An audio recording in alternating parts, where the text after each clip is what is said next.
Olá, sou Cláudio Formiga, sou professor da Escola de Engenharia Civil e Ambiental da Universidade Federal de Goiás, sou coordenador do Plano Diretor de Drenagem Urbana de Goiânia.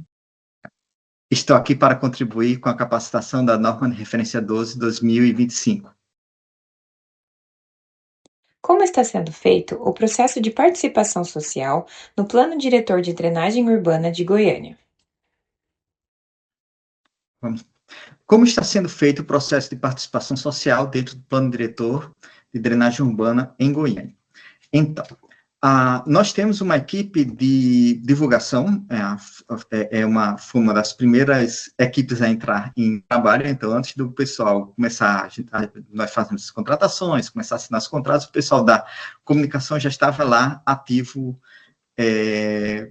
vamos dizer assim, até sem estar com contrato assinado. Então, nós começamos esse processo de divulgação do que seria a drenagem urbana, porque, embora a gente, no meio acadêmico, pense, é fácil isso aqui, chove, tal, as pessoas não têm a consciência de que a cheia é provocada pelas pessoas. Então, as pessoas, de um modo geral, não têm uma conscientização de que o problema da inundação, naquele córrego que ocorre lá distante dela, foi provocado por uma quantidade de água gerada no quintal dela. Então, essa primeira parte, trazer as pessoas para dentro do problema da drenagem, sabendo que a drenagem é provocada, ou o problema da drenagem é provocado por nós.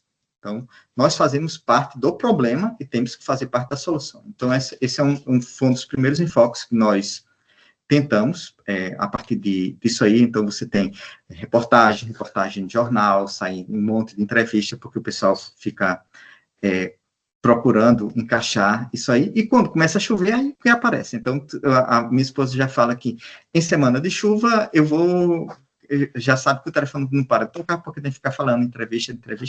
Eu não gosto tanto, mas somos obrigados a isso. Então, é uma das partes da conscientização do processo. Então, a primeira parte é a informação e trazer um pouquinho de esclarecimento para a população.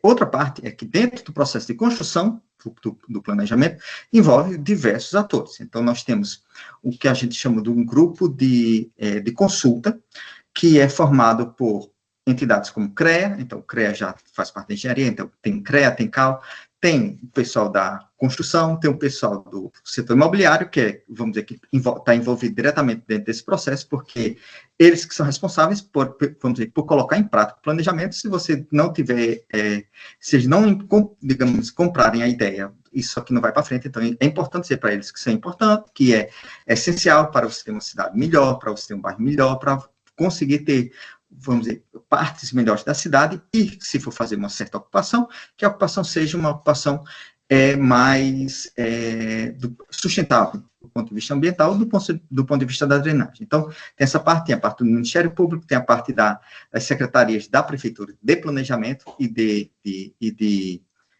obras e de meio ambiente. Então, a parte de meio ambiente está aí dentro. Então, tem esse grupo, que seria um grupo mais técnico, que trabalha dentro disso. E tem também as audiências públicas, em que participa toda a sociedade. Então, o processo de aprovação e de consulta do plano envolve diversas camadas, e a última camada é a audiência pública. Então, nós já tivemos uma audiência pública, vamos ter uma audiência agora na semana que vem, na outra semana, né, no dia 30 de abril, e temos possibilidade de mais 2 audiências, mais algumas consultas, mais aprovações, mais toda essa parte de divulgação. O plano, de um modo geral, ele é aprovado pelo Conselho de Saneamento. Então, tem também essa camada, que o Conselho de Saneamento é basicamente formado pelas secretarias de prefeitura e também as entidades civis, que são mais técnicas. De certo modo, o Conselho de Saneamento é um pouquinho esse nosso conselho consultivo, em que nós apresentamos e buscamos sugestões iniciais para, a partir daí, partirmos para os documentos finais, que vão para a audiência pública. Então, essas são as camadas de construção. Então, tem desde a parte de informação até a parte de consultas para diferentes atores e, por fim, a população. Pensando que esse processo pode ser uma referência para outros municípios, o que você destacaria? Pensando que esse processo pode ser uma referência para outros municípios, o que você destacaria? O nosso plano foi pensado, de certo modo, para Goiânia, mas ele pode ser replicado em várias outras cidades. Então, nós temos um processo que é incipiente, então, boa parte das cidades do Brasil tem planos, não tem planos de drenagem, né, ou quando tem, são aqueles planos que a gente chama de planos, uma caixa fechada. Que isso é, de certo modo, para atender a alguma parte da legislação. Então, quando nós fomos pensar dentro do plano de Goiânia, a gente estava pensando em um plano que fosse aplicado e que fosse utilizado efetivamente pela população, pela cidade, assim, pela prefeitura, para que tivéssemos uma drenagem melhor. Então, como nós não tínhamos planos anteriores, isso foi um desafio, porque quando você tem um plano anterior, você já parte de uma base que você vai aprimorando. Então, no nosso caso, nós não tivemos isso. Então, nós tivemos que ter a nossa ideia seria ter um plano bom, mas sem ter uma base anterior que já tivesse sido testada. Então, nós tentamos identificar efetivamente todos os problemas de cidade, e para isso nós precisamos construir, digamos assim, toda uma base de dados. Essa base de dados é essencial para o planejamento, então nós vemos isso quando trabalhamos com a CEINFRA. Então, tudo que a gente pegou da macrodrenagem é usado no dia a dia, então já não estava nem entregue, de certo modo, o produto, mas o produto já era construído, ele já olhava e isso já é base para o que é usado no dia a dia da secretaria. Porque hoje os nossos prestadores de serviço são as secretarias de infraestrutura, certo? Então, ela precisa ter esse ferramental, que é importante, para fazer o seu dia a dia. Então, o plano deve, de certo modo, também atender isso, porque não se faz planejamento sem você conhecer com o que você está lidando. Então, não pode ser um plano utópico só de diretrizes, tem que ter, de certo modo, uma aplicação e um dia a dia de quem está trabalhando com isso. No caso, o prestador, no nosso caso, seria a Secretaria de Infraestrutura, que é o que ocorre em boa parte do Brasil.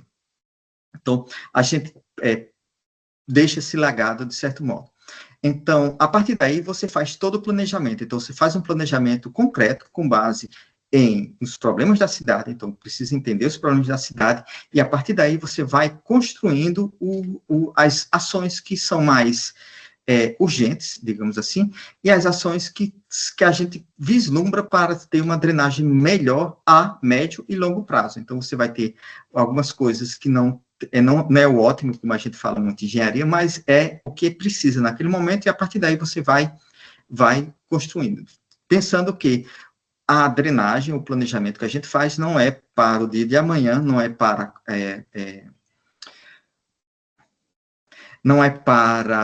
apagar um incêndio, mas é para pensarmos no futuro. Então, nós estamos trabalhando com esse futuro, também lidando com um pouquinho de incêndio, que a gente também precisa atender os problemas imediatos da cidade. Então, dentro dessa perspectiva, esse caminho, essa forma de trajetória é importante, porque nós também, como boa parte do Brasil, de novo, não tivemos uma base para partirmos. Então, nós partimos disso aí.